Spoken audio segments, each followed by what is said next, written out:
Donc si on a voulu parler de ces trois franchises aujourd'hui, c'est en fait tout simplement parce qu'elles partagent un rapport particulier avec le monde du jeu et avec pas seulement dans les récits qui appartiennent à ces animés-là ou à ces mangas, mais dans les formes qu'elles prennent dans notre réalité. On en a parlé, ce sont voilà, les véritables jeux de cartes. Pokémon, c'est d'abord un jeu vidéo créé par Satoshi Tajiri et qui est sorti en 1996, et ça a connu en parallèle en fait de nombreuses déclinaisons qui sont tout autant issues du succès de la franchise qu'elles y ont contribué en fait. Le développement de suites aux jeux vidéo avec de nouvelles versions, la série ultra célèbre qui retrace l'histoire de Sacha, le jeune garçon du Bourg-Palette, et puis les cartes à collectionner et à jouer qui sont arrivées aussi très vite. Ça a lancé voilà, une sorte de boucle qui est encore en place aujourd'hui et qui fait que on a encore des enfants qui en trépignent d'excitation sur Pokémon aujourd'hui, et encore, ça se renouvelle tout le temps. Ensuite, on a Kazuki Takahashi, c'est l'auteur de Yu-Gi-Oh!, qui a été publié donc d'abord chez le Weekly Shonen Jump en manga entre 96 et 2004. Donc on va voir qu'il y a aussi un côté vachement générationnel aux joueurs de Yu-Gi-Oh! D'aujourd'hui. Et donc il s'était inspiré du jeu de cartes qui était déjà très répandu, Magic, The Gathering. Et il a inventé son nouveau système en le faisant vivre d'abord à travers son récit, avec la bande de Yugi et ses amis. Et le jeu sort également de la fiction, puisque après, il se matérialise en un véritable jeu de cartes qui fonctionne en duel, avec un système cohérent et puis un fort potentiel de combat stratégique. Donc son succès le place aujourd'hui aux côtés de Magic sur les plateaux de duel. Et puis il y a Beyblade, manga créé en 1999 par Takao Aoki. Et cette fois, c'est un manga qui imagine une pratique de combat de toupies, ce qui est déjà assez original. Et ça va très vite faire apparaître dans les rayons des magasins les fameuses toupies Beyblade avec tout un système de personnalisation des différentes parties de la toupie, et puis des vrais stadiums et des engins de lancer là, qui permettent de faire tourner la toupie. Ce qui est intéressant, c'est que dans le monde des jeux de cartes dont on a parlé tout à l'heure, donc il existe les trois jeux Pokémon, Magic et Yu-Gi-Oh! Et ce qui est intéressant, c'est que parmi ces trois grands jeux à succès, deux d'entre eux sont japonais.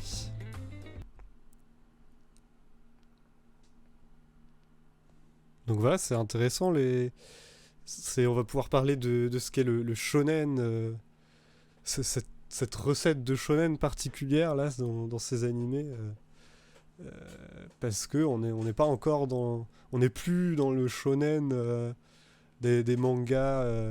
On est sur peut-être des cibles différentes et qui vont apporter des choses peut-être plus liées à l'enfance. Effectivement, on en a parlé. Donc Ouais, c'est pas la même cible, ouais. directement. C'est bien plus jeune. Et puis, bon, on va pas se cacher, il y a quand même le tiers de. Enfin, au moins les trois quarts de ce que tu as cité.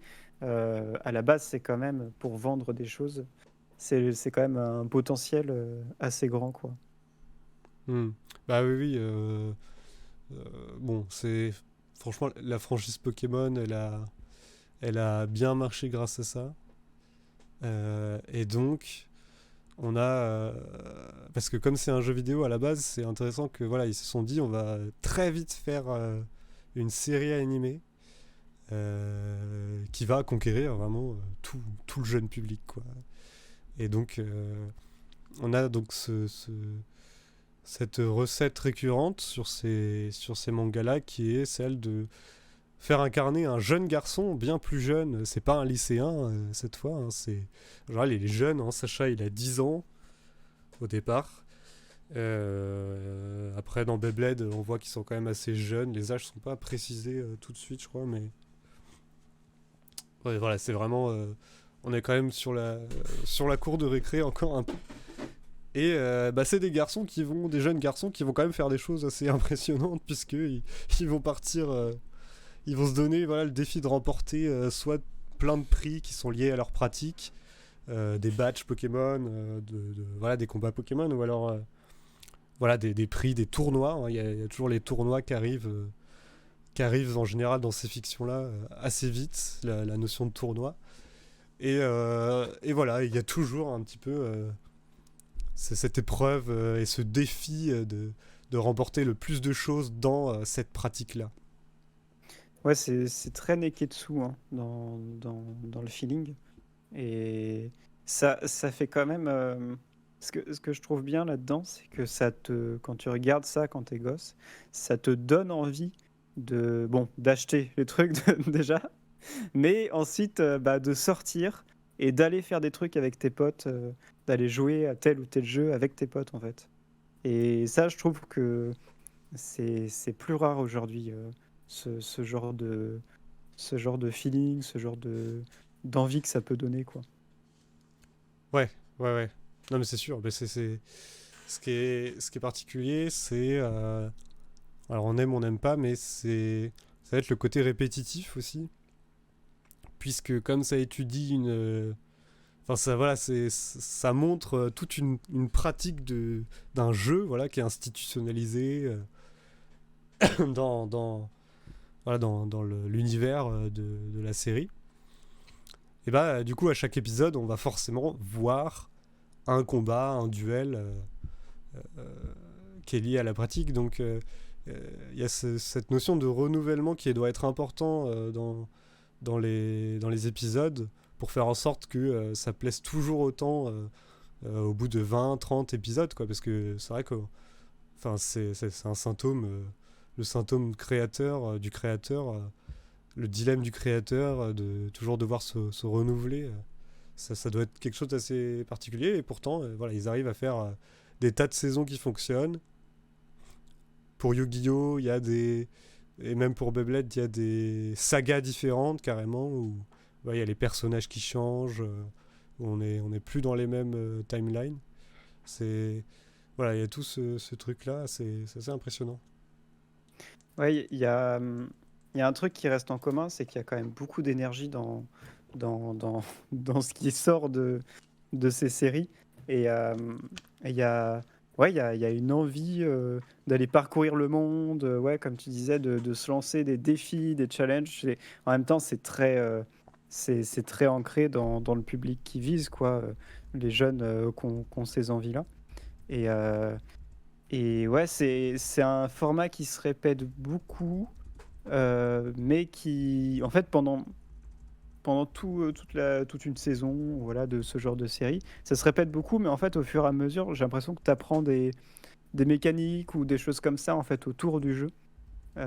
Et c'est vrai qu'il y a quand même beaucoup de stratégie. Bon, après, Beyblade, en termes de stratégie, Mm. bon, c'est un peu. Voilà, tu vas pas contrôler ta toupie là, comme ça. Avec la Mais il y a pensée. quand même il y a quand même des petits moyens des techniques de lancer notamment, où tu peux pencher ta toupie dans la vie réelle, hein, et ça va lui donner un sens de rotation qui fait qu'elle va plus attaquer ou des trucs comme ça. Il y a des vrais tricks qu'on peut retrouver sur YouTube pour lancer sa toupie.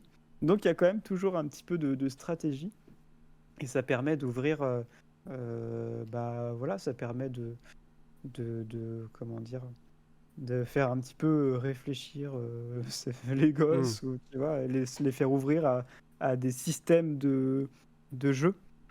Euh, Ouais, ouais, bah ouais, bien c'est sûr. intéressant. Bah après, c'est vrai que les toupies, c'est vraiment le truc de. Une fois que tu l'as lancé, normalement, t'es plus censé pouvoir bouger le truc. Mais Ouais. forcément, comme c'est un récit, voilà, aussi pour les enfants, les auteurs vont rajouter plein de choses plus ou moins inexpliquées pour rendre les combats intéressants quand même, quoi. À regarder avec des coups de théâtre, des retournements de situation. Et puis il y a aussi donc malgré tout, voilà, quand on regarde tout ça, on a ces jeux-là. Et puis il y a toujours quelque chose d'un peu antique ou mystique qui vient se poser dans l'intrigue. C'est-à-dire, voilà, pour Yu-Gi-Oh, voilà, ça se date de l'Antiquité, c'est le jeu des ombres, il y a quelque chose de... Il y a le puzzle du millénium, voilà, qui te donne une âme en plus dans ton corps. Pour les toupies, c'est pareil, il y a une sorte des sortes d'esprit Ouais, alors par exemple sur Metal Fusion, pour ceux qui connaissent, il y a, il y a quand même. En gros, c'est la genèse de l'univers, les toupies. Et si tu veux, il y a une scène où tu as Moïse qui ouvre la mer en deux en lançant une toupie. Mm. Ils ont craqué, les gars, si tu veux, en fait. Ouais, ouais, mais Ça va clairement, ouais. super loin. Ouais, ouais, et puis dans Pokémon, ce qui est différent, c'est que là, pour le coup, c'est vraiment un univers où voilà, la plupart des animaux, c'est des Pokémon. Donc Ouais. là, on est quand même. Voilà, et derrière, il y a une mythologie. Mm. Mais en sachant que voilà, ça vient quand même plus peut-être du jeu vidéo, les informations sur la mythologie ou quoi, mais il y a quand même ce truc-là dans la série, et dans ces 3 séries, d'aller chercher les mystères qui concernent ce truc-là qui est partout, les Pokémon ou les cartes, quoi, mais il y a toujours comme objectif un peu secondaire, celui d'explorer voilà, les mystères du monde, quoi. Ouais, mais bah, d'ailleurs, du coup, dans Pokémon, t'as quand même, les gars, en fait, les dieux, c'est des Pokémon, quoi. Donc, t'as Voilà. encore ce truc de création, de genèse d'univers. Et je trouve ça fou que Beyblade, ils se prennent toujours au sérieux alors que c'est des toupies, quoi, les gars. Ouais. Ça, c'est génial. Et du coup, il y a ce truc aussi, et tu vois, je parlais d'énergie, et il y a ce truc entre Pokémon, les toupies, les cartes à jouer dans Yu-Gi-Oh! Il y a ce truc les, les, les jeux génèrent de l'énergie que souvent des méchants veulent capitaliser dessus. Tu sais, ils veulent voler l'énergie de la toupie, ou alors ils veulent voler l'énergie de la carte parce que c'est une carte ancienne et tout, ou alors ils veulent voler l'énergie ou Oui. manipuler un dieu Pokémon et tout. Il y a ce truc-là de l'énergie pure Neketsu en fait qui est retransmise dans ces séries. Ouais, non mais clairement, et puis enfin, il y a des enjeux aussi derrière, des enjeux de pouvoir. Il y en a, voilà, on voit Pegasus, hein, qui est le créateur du jeu dans Yu-Gi-Oh! C'est le créateur du jeu de cartes en soi. Et ben voilà, il y a quand même derrière, il y a une volonté un peu de domination qu'on peut mettre en écho aussi à la vie réelle finalement, puisque dans la vie réelle finalement, quand une entreprise quand une franchise voilà, a du succès, finalement, voilà, elle a conquis le monde, quoi. C'est trop deep sur le Morio Show. C'est Euh, trop deep. et quid de maintenant?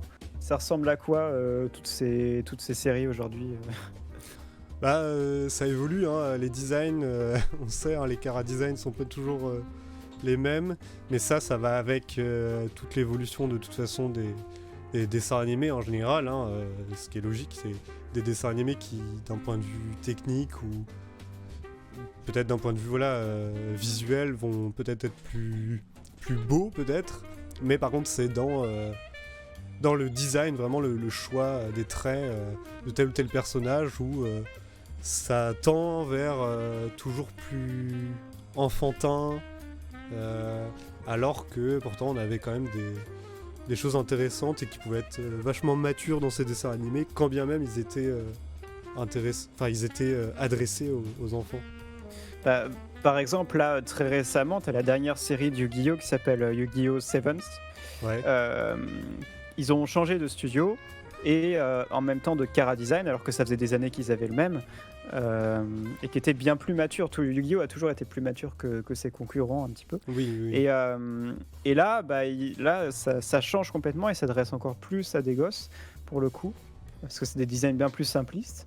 Et je trouve ça bizarre parce que peut-être qu'ils veulent aller chercher un public plus jeune, peut-être que les joueurs de Yu-Gi-Oh! Sont plus vieillissent aujourd'hui.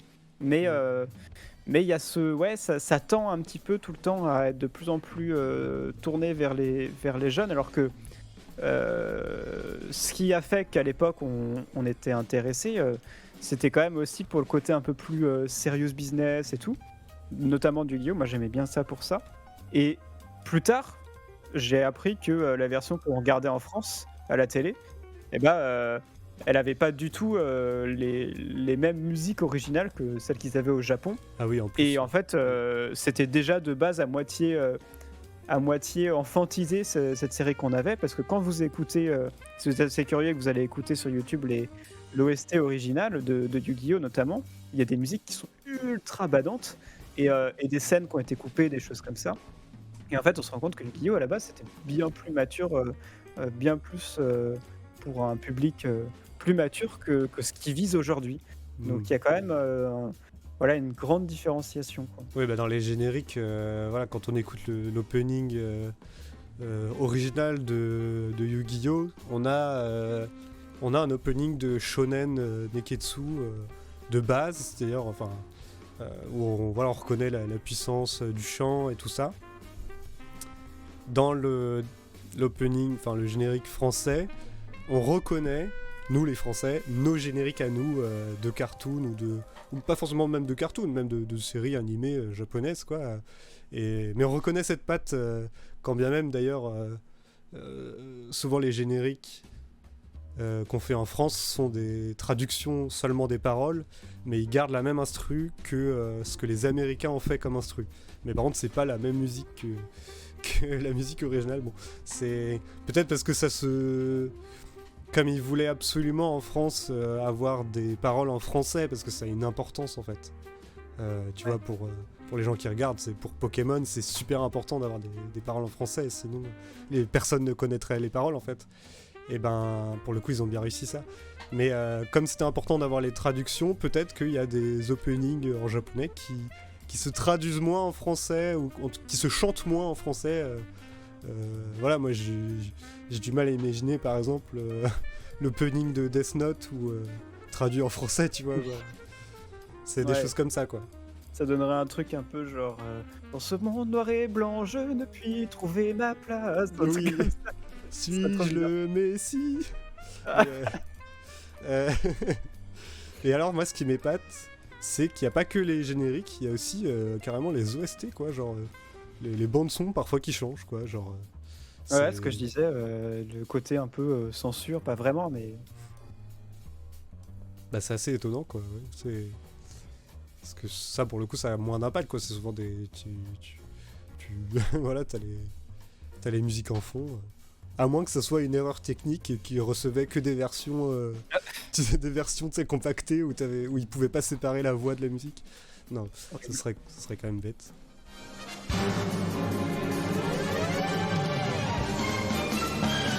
Le Morio Show. Faut aussi comparer les règles hein, des jeux parce que il y a parfois il y a des logiques de camp entre le camp Magic et le camp Yu-Gi-Oh! Et bon, des fois il y en a qui aiment bien les deux, hein, et qui jouent des deux, mais comme c'est difficile de s'investir sur un seul jeu de cartes à fond, parce que forcément, bah déjà ça coûte cher quand même d'investir dans les cartes pour faire des decks intéressants. Et, euh, et puis ça prend du temps, c'est chronophage. Donc souvent, voilà, t'as des gens qui vont dire ah bah ouais, moi je préfère Magic parce que c'est plutôt un système, voilà, avec les manas et tout ça. Et puis il y en a qui préfèrent le total combo, le jeu très rapide comme Yu-Gi-Oh! Quoi. Bah ouais, et puis en fait, le jeu très rapide, c'est arrivé qu'il y a que quelques années, hein. C'était pas, c'était bien plus lent à l'époque, et, et en vrai, ça a changé d'un coup parce qu'ils ont fait beaucoup évoluer ils font tout le temps en fait évoluer leur système de jeu avec des nouvelles mécaniques qui arrivent à chaque nouvelle saison en fait Hmm. d'animé. Et en fait, ils se sont pris dans une loupe où à chaque fois qu'ils ajoutaient une mécanique, ils étaient en mode maintenant tu peux faire ça plus facilement. Et du coup, tout le monde était genre ah, trop bien et tout. Mais au bout d'un moment, si tu facilites tout, et bah en fait, en un tour, le mec sort Ouais. tout son deck, quoi. Et en fait, tu joues plus. Et je trouve que c'est un peu dommage. Bah, on l'a fait, hein, on y a joué ensemble.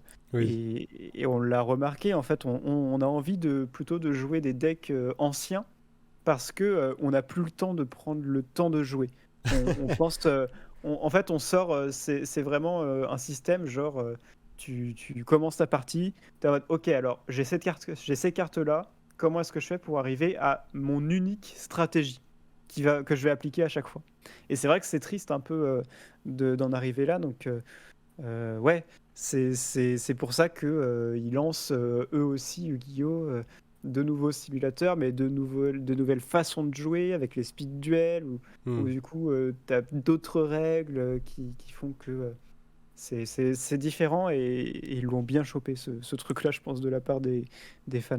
Bah, en plus, moi, bon, c'est vrai que les règles qui changent déjà souvent tous les ans ou quoi, ça me perturbe parce que moi, déjà, le temps que je comprenne les stratégies qui correspondent à une année, donc parce que Magic, ça fonctionne en extension, où chaque année, voilà, ils font une nouvelle extension, ils appellent ça, avec parfois ils rajoutent des mots-clés, parfois ils rajoutent des nouveaux systèmes, parfois des nouveaux modes de jeu, comme le mode de jeu Commander qui est arrivé à un moment donné, et qui commence à avoir de l'âge maintenant, mais et bon, et c'est sympa, voilà, de voir tous ces trucs, mais c'est vrai que quand tu commences, en tout cas, bon, forcément, je pense que quand t'es passionné, que tu joues à plein de trucs, forcément, tu vas suivre les évolutions et tout ça, mais d'un œil un peu plus novice, c'est vrai que on a du mal à s'y retrouver, quoi.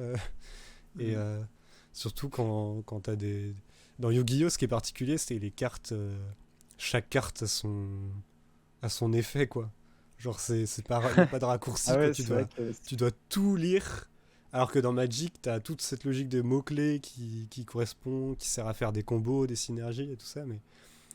Et là, ouais, tu dois vraiment, à chaque fois, c'est ultra spécifique. C'est comme si chaque carte avait ses propres, voilà, son propre système à chaque fois, quoi. Et c'est vrai que ouais, bah c'est après, particulier. c'est l'attrait du jeu, quoi. Et du coup, en Euh, discutant avec les joueurs un peu qui étaient là-bas, c'est vrai qu'ils ont dit, pareil, ils ont parlé un peu de ce côté très rapide, mais on a aussi pris en compte le fait que c'est un jeu qui fonctionne beaucoup en bloquant aussi, quoi, en mm, interrompant l'adversaire. Mais pour ça, il faut vraiment bien connaître les cartes, en fait. Et ouais. Yu-Gi-Oh! C'est un peu un jeu où t'as plutôt intérêt de bien connaître les cartes avant de faire un duel, en fait. Et c'est difficile de les découvrir en même temps, quoi. C'est un jeu très difficile. Hmm. Mais alors, c'est vrai qu'on n'a pas beaucoup parlé des jeux vidéo, on a parlé un peu de Pokémon, mais moi j'ai grandi quand même avec quelques jeux vidéo sur ma vieille PS2 que je regarde juste, qui est juste à côté de moi, qui est toujours là. Euh, et j'ai grandi avec quelques jeux vidéo tirés de... Oula, je perds ma voix. De jeux vidéo tirés d'adaptations, en fait, d'animés, quoi. Notamment les jeux Dragon Ball, parce que voilà, c'est le truc, je pense, parce que c'était fait pour ça, quoi. Ouais. Bah, moi, c'est surtout. Moi, j'ai joué à des jeux Pokémon, en fait.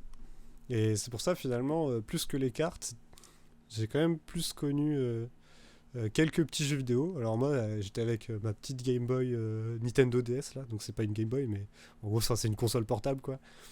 Et moi, c'est vrai que j'ai surtout. Je crois qu'on en avait déjà parlé, mais mon passé dans le jeu vidéo, c'est surtout à travers ça. Parce qu'on n'avait pas d'autres consoles. On n'avait pas d'autres consoles.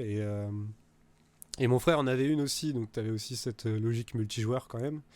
Et ça arrivait même parfois qu'on achetait les mêmes jeux Ouais. pour justement, parce que dans Pokémon, il y a beaucoup dans les jeux Pokémon, il y a beaucoup de systèmes où c'est bien de se connecter avec quelqu'un d'autre, où voilà, il peut y avoir des transferts et tout ça. Donc moi j'ai connu les trois types de jeux Pokémon qui existent, c'est-à-dire, alors il doit y en avoir d'autres maintenant des systèmes, mais il y avait donc le Pokémon de base, c'est-à-dire en mode dresseur, JRPG, où voilà, tu parcours le monde et tu captures les Pokémon dans des Pokéballs et tout ça, et tu as une intrigue.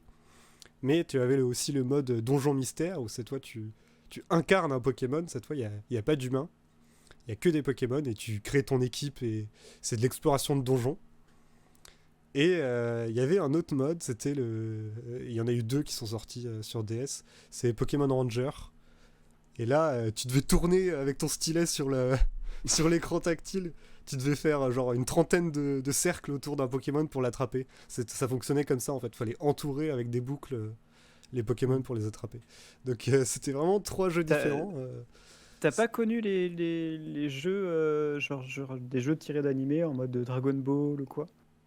Hmm, tiré d'animé, non, pas énormément, non. Alors, j'avais joué à un jeu de bataille Dragon Ball une fois, genre, c'était pas un jeu qui m'appartenait, donc j'y avais joué une fois, mais c'est vrai que, non, pas trop.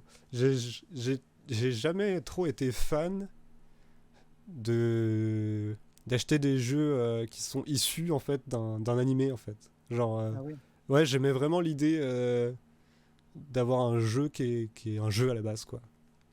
Pourtant, moi, je l'ai poncé le jeu Dragon Ball là. Ouais, Avec mes potes et tout, on était tout le temps dessus et on a fait voler des joysticks tellement on mâchait les boutons et mec, moi, en fait, j'étais en mode training et je me mettais contre le bot le plus difficile et c'est très dur quand tu prends des bons personnages contre le bot. Et j'étais en plus difficile possible et je faisais un combat non-stop parce que quand t'es en training, tu perds pas d'énergie, tu vois.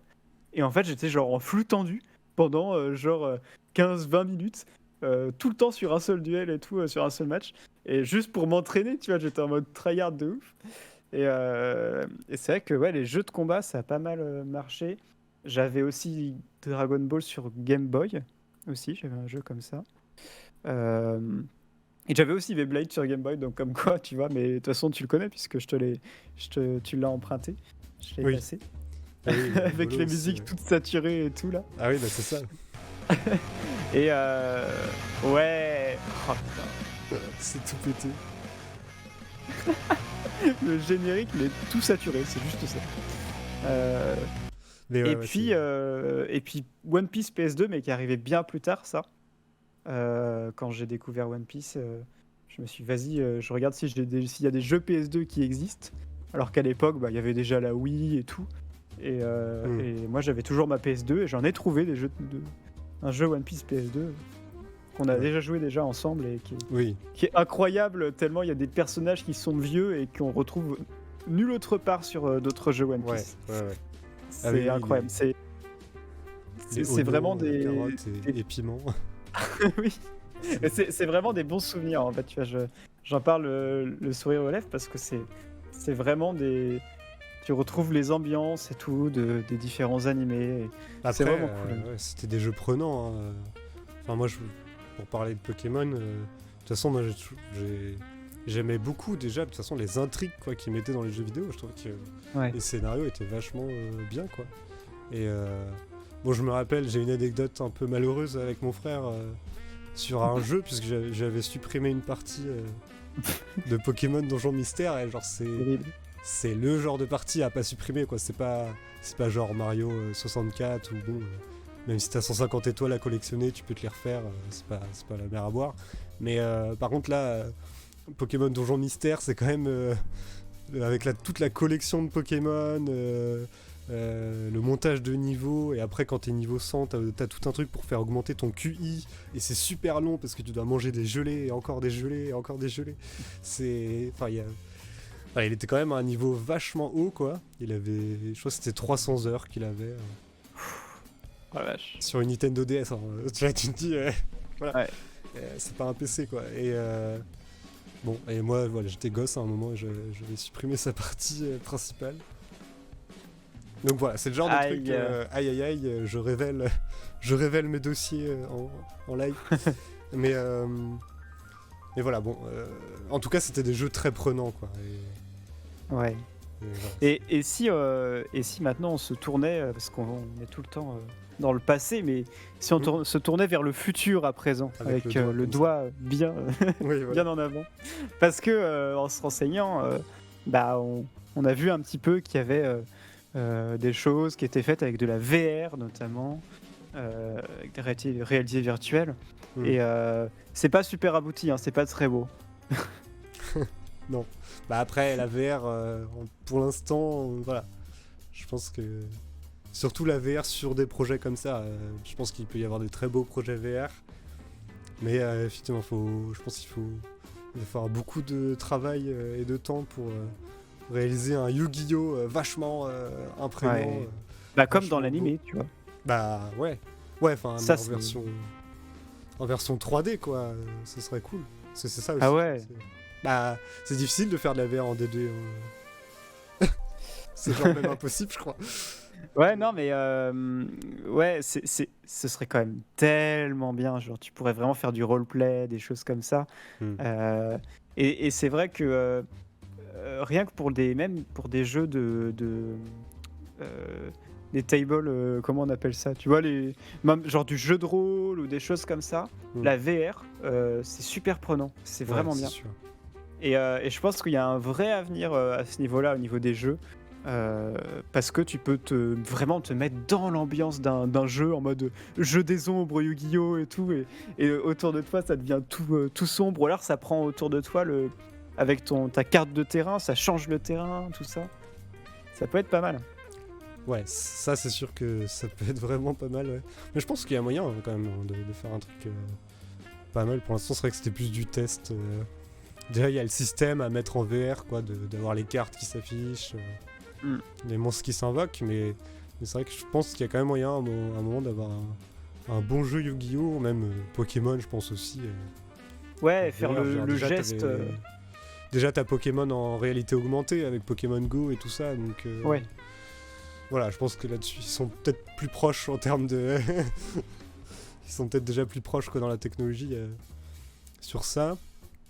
Et Ouais, ce qui est intéressant, c'est on parle de métavers en ce moment avec Facebook, mais ça peut aussi exister pour plein de choses.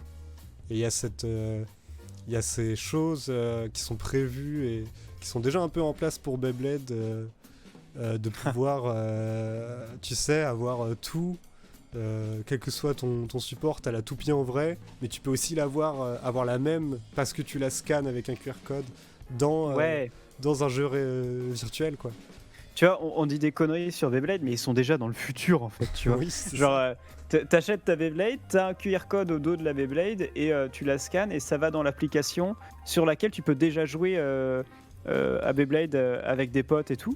Ouais. Et du coup, tu l'as et en fait, tu l'as aussi numériquement. Et donc, ça, en fait, ils sont vraiment en mode blockchain, les gars. Genre, ils sont vraiment sur ce qui fait les fondations d'un métavers, c'est-à-dire quand tu as la propriété d'un objet, tu l'as partout, numériquement aussi. Et il y a ça, sur leur application, toujours, ça c'est bien de centraliser, parce que c'est le problème en fait. Et aujourd'hui des technologies, c'est que c'est pas centralisé. Et là, eux, ils ont tout centralisé sur une application. C'est la toupie que t'achètes et qui a un petit moteur et tout, et ça marche en Bluetooth avec l'application Beyblade. Et tu la commandes avec ton portable et tu peux la faire aller plus rapidement.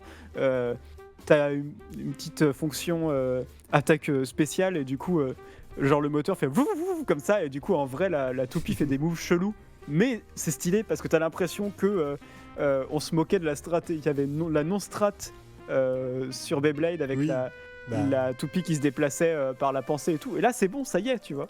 Ouais, là tu peux vraiment le faire, quoi. Mais c'est particulier en plus, hein. Mais c'est vrai que c'est incroyable, quoi, d'imaginer ça. Et moi je trouve ça chouette aussi que ça soit le cas pour les cartes, puisque vu le prix des cartes, genre déjà c'est bien d'avoir des decks en ligne, par exemple sur Magic Magic Arena et tout ça là.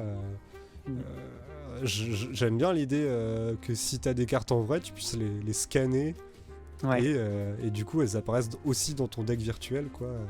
Enfin, ce serait quand même top. Bon, par contre l'inverse c'est un peu plus compliqué, mais ouais, une petite imprimante 3D. une petite imprimante 3D pour les toupies. Ouais.